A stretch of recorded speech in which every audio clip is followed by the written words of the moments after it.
Chapter 28, Riding with Uncle Weldon.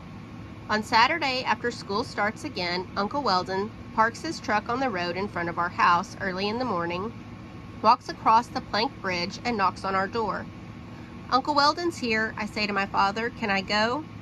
My uncle and I are ready for a day of searching for Rain. She's been missing for 2 weeks now, which is 14 days, which is not a prime number. "Let him in," says my father. "I need to talk to him." I open the door and my uncle and I smile at each other.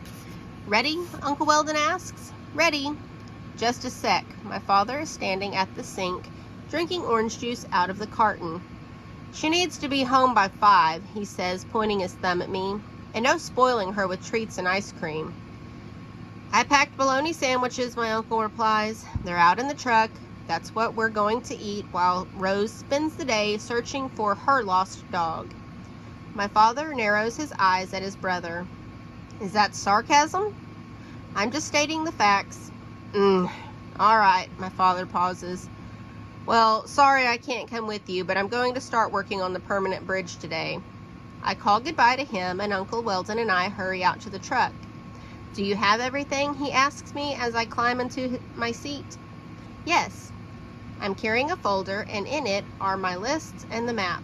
Today we are going to drive to the shelters that are closest to Hatford, the ones inside the smallest circle.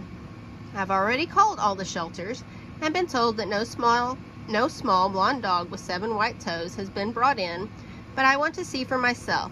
Besides, a new dog could come in at any time. Uncle Weldon studies my list. He thinks for a moment, puts the truck in gear, and says, "Let's go to Rescue Me, then Furry Friends." "Furry Friends is where someone called me ma'am," I tell him. Uncle Weldon laughs, then starts driving. We spend the entire day in the truck or in shelters. Each time we arrive at a shelter, we go inside, and I step up to the reception desk and say, "Hello, my name is Rose Howard, and this is my uncle, Weldon Howard. We're searching for my dog. She got lost in the storm. I called you before, but I wanted to stop by and look at the dogs." I had memorized this speech. Uncle Weldon helped me write it last night. It's a lot to say to a stranger, but it's worth it if it helps me find Rain. Some of the people at the shelters remember talking to me, but some do not, including the MPWWTTAK. I can tell it's the same mean person because I recognize his voice. This time he's nicer, though, maybe because Uncle Weldon is standing next to me.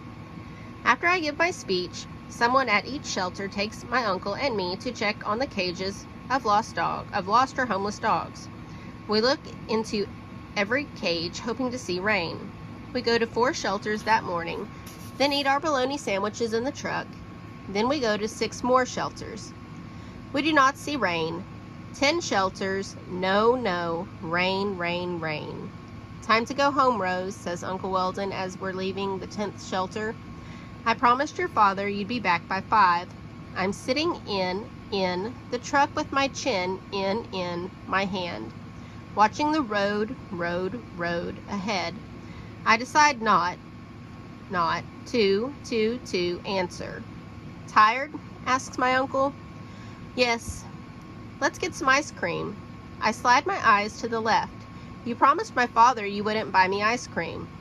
"That was before I knew how hard today would be. Don't you think you deserve a treat?" "I don't know." "Can you keep a secret from your father?"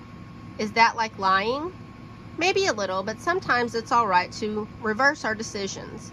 This morning your father and I decided on no ice cream, but now I think we deserve ice cream after looking at 10 shelters and not finding Rain. Okay?" "Okay." Okay. Suddenly I jerk myself upright. Uncle Weldon! Uncle Weldon! That lady who's driving that car is talking on her cell phone. That's against the law." "Think about ice cream, Rose. Decide what flavor you want." I close my eyes. "Strawberry," I say. I don't open my eyes until we reach the Dairy Queen.